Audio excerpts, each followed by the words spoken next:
il paraît que t'as passé la semaine à fabriquer ton propre meuble. Oui, alors, vous vous souvenez sûrement de ma chronique sur Ikea, hein. Oui. Eh bien, j'ai eu quelques démêlés, hein. L'enseigne m'est tombée dessus. Enfin, pas le panneau d'Ikea, hein. Non. L'entreprise, quoi, hein. Je n'ai plus le droit de rentrer dans un de leurs magasins. Il y a un grand portrait de moi à l'entrée de tous les magasins de Ikea de France et je suis interdit de territoire sur le sol suédois. Qu'à cela ne tienne, j'ai décidé de faire mon propre meuble pour bien les emmerder. Mon meuble sur mesure. Alors, je vous le dis tout de suite, hein, ce n'est pas plus chiant. Non, je déconne. C'est une purge. Ah bah, faut tout faire, hein. Le plan, prendre les mesures de chez toi, les étagères du futur meuble. Il faut prendre les bonnes mesures, hein. Oui, ça a l'air con, hein, ce que je dis là, mais retenez bien, hein. Une fois que tu as tout ça, faut aller à la découpe du bois chez Leroy Merlin. Vous connaissez un petit peu la découpe du bois? C'est un endroit. Moi, je connais un petit peu. Tu connais? Ouais. Eh ben, c'est un endroit où il y a du monde. Mais tout le temps, à n'importe quelle heure, tu vas à 11h du matin, il y a du monde, 14h, il y a du monde, et il y a toujours un copain qui sait mieux que tout le monde qui va te dire le meilleur créneau pour y aller, c'est 15h30. Non, mais ta gueule, il y aura du monde. Même au supermarché, en bas de chez toi, il y a moins de monde à la caisse, à croire que les gens mangent du bois.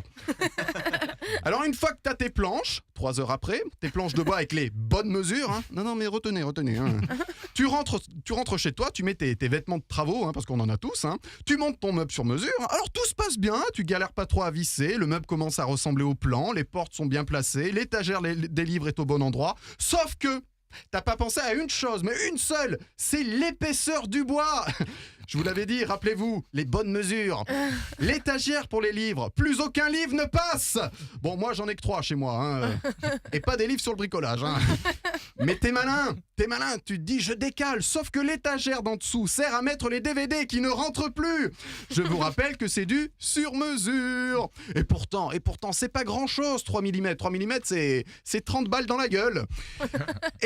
Et là, t'es de mauvaise foi. Pour toi, c'est le gars de Leroy Merlin qui s'est planté dans les mesures. Donc tu regardes le détail de ta facture, et ben, c'est les bonnes mesures. Enfin, c'est les fausses bonnes mesures, hein. Alors, qu'est-ce que tu fais là? Bah tu cries, ou tu te mets une balle. Bon j'ai décidé de crier. Aline, pour qu'elle revienne, je la fais avant vous. Donc là, t'es reparti chez Leroy Merlin. J'arrive à la découpe du bois à 15h30, et là, j'ai la voix de mon pote qui me fait « Le meilleur créneau pour y aller, c'est 15h30 ».